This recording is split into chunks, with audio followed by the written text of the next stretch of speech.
Привітання всім! Недавно я поглядів фільм Дюнкерк, новий фільм Крістофера Нолана. Ну і в принципі на этом все. Дякую за прогляд, підписуйтесь на коло оглядів і до зустрічі в наступному відео. Ладно, насамрэч у гэтым выпадку ўсё не так адназначна. Усе мы прывыклі да таго, што калі выходзіць новы фільм Крістофера Нолана, то ўсе адразу крычаць, што гэта шэдэўр, а калі не, то прынамсі ўсе яго хваляць.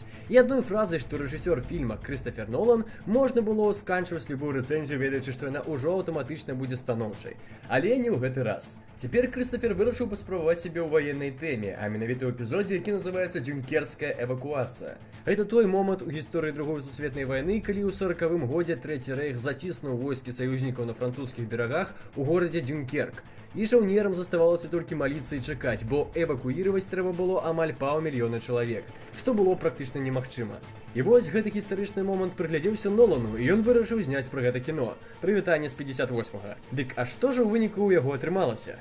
Вам знаёма такое прыкрае пачуццё, калі ўсе вакол каму не лянота нахвалююць нейкі фільм, які вы яшчэ не глядзелі, і ў вас складваецца такое ўражанне, што гэта павінен быць проста сапраўдны мега-шэдэўр. А калі вы яго паглядзелі, у вас такога ўражання няма. Нешта падобнае атрымалася ў мяне з фільмам «Дюнкерк». Але і не зусім. Так, фільм сапраўды шмат хто нахвалівае і, вядома, не без прычыны. Сапраўды, з кінематаграфічнага пункту гледжання ён добры па ўсім меркам. У ім вельмі крутая візуалізацыя, якая разам з адпаведнай музыкай робіць патрэбную нагнятальную атмасферу. Дарэчы, музыкай на гэты раз займаўся Ханс Цімер і пастараўся на славу. Хаця, ў прынцыпе, хто бы сумняваўся, гэта ж Цімер. Але за гэту атмасферу і карцінку мы таксама мусім падзякаваць аператара Хойте ван Хойтема, які, дарэчы, працаваў у папярэднім фільме Нолана «Інтэрстэлар». Таксама вельмі ўражвае гук, што, як мне здаецца, не будзе незаўважана на тым жа Оскары.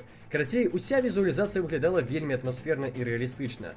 Акцёры, сярод якіх шмат навішкоў, сыгралі даволі някепска. Тут ёсць ужо знаёмыя нам Марк Рэйленс, Кіліан Мёрфі, Том Хардзі і, што мяне не слаба здзівіла, Джейд Смок. Не ведаю, як ён патрапіў у фільм Нолана, але сыграў ён някепска, малайчына Ваня. Дарэчы, Нолан, як вядома, праціўнік спецэфектаў, прытрымліваўся сваіх прынцыпаў і ў гэтым фільме. Таму на здымках ён выкарыстоўваў сапраўдныя ваенныя караблі і картонныя контуры салдат і машын, каб паказаць увесь маштаб войскаў, які патрапілі ў пастку. Таксама ў фільме засталіся любімыя ноланаўскія махінацыі з часам. Ён падзяліў фабулу на некалькі частак, кожная з якіх адбываецца ў розны час, але паказаны паралельна адна адной. Хаця, шчыра кажучы, я не адразу зразумеў, чым прыкол, бо ролю гэта грала невялікую. Так ці іначай, гэта ўсё, па чым можна вызначыць, што фільм зняў Крістофер Нолан. Бо ў астатнім я бы не сказаў, што здымаў яго менавіта ён, бо атрымаўся ён вельмі нетыповы для рэжысёра. Няма доўгага хранаметражу, няма пасутнасці персанажаў, ну, яны тут ёсць, іх тут вельмі шмат, але ты нават не запамінаеш або не ведаеш, як іх завуць. Бо яны тут проста паказаны як шэраговыя ахвяры сітуацыі, якая ўтварылася. І гэта тое, чым Дюнкерк адрозніваецца ад астатніх ваенных фільмаў. Нолан тут ламае тыя звыклыя нам прыкметы гэтага жанру. Тут вы не пабачыце крыві, не пабачыце ніякага ваеннага гераізму. Гэта карціна не аб ваенным пафасе, а аб выжыванні, чым вайна збольшага і з'яўляецца. Я не хачу тут чарговы раз разважаць на гэтыя перацёртыя ваенныя тэмы, бо я думаю, усе і так цудоўна разумеюць, што гэта такое. І гэты выбар рэжысёра паказаць, што часам нават параза можа стаць прыкметай радасці і ў нейкім сэнсе перамогай, па-мойму, вельмі смелы ход. Аднак выбар таго, як гэта паказаць, мяне асабіста не пераканаў. Так, гэта даволі арыгінальна знятая карціна, але мяне пры праглядзе кіно заўсёды больш за ўсё хвалюе той эмацыйны стан гледача, які робіць на яго фільм. Калі ты глядзіш радавога Райана, у цябе пераціскаюцца ўсе сасуды, і табе прыходзіцца перавязваць чым-небудзь грудзі, каб сэрца адтуль не выскачыла. І гэта толькі на першай палове фільма. Тут максімум, што з вамі можа здарыцца, гэта прыцісканне зубоў у парачкі момантах.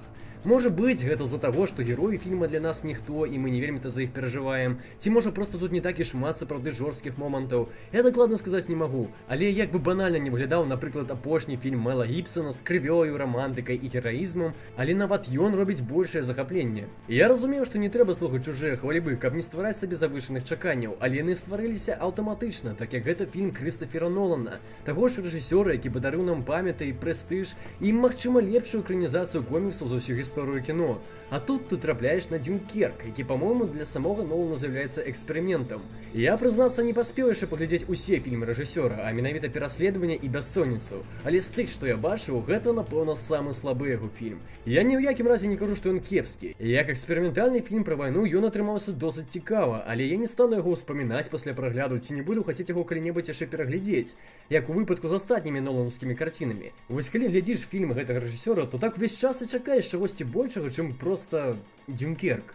Мне застаецца толькі параіць вам, калі вы пойдзеце на яго кіно, не рабіць сабе завышаных чаканняў, бо гэта не тое, што мы прывыклі бачыць ад Крыстафера Нолана, і акрамя таго, гэта не тое, што мы прывыклі бачыць у фільмах пра вайну. Моя ему адзнака...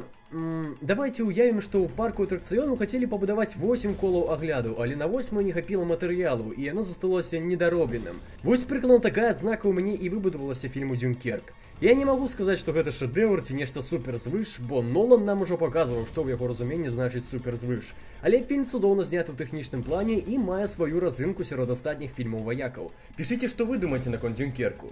І, дарэчы, мы тут збіраемся запусціць новую рубрыку, сэнс якой у тым, што мы запрашаем розных знакамітых беларусаў на кола агляду ў парку Горкага, дзе за адзін круг задаем як можна больш пытанняў па нашым тэмам, то бок кіно, музыка і відэагульні. А самі пытанні мы прапануем задаваць нашым падпісантам, то бок вам. А першым удзельнікам гэтай рубрыкі будзе саліст гурту Рэха Андрусь Такінданг. Так што, калі вы хочаце яго нешта даведацца, запытаць, там, напрыклад, любімы эпізод «Зорных войнаў», то можете напісаць свае пытанні прямо тут пад відэа, а можете пад нашым пастом у суполках УКонтакце ці ў Фейсбуку.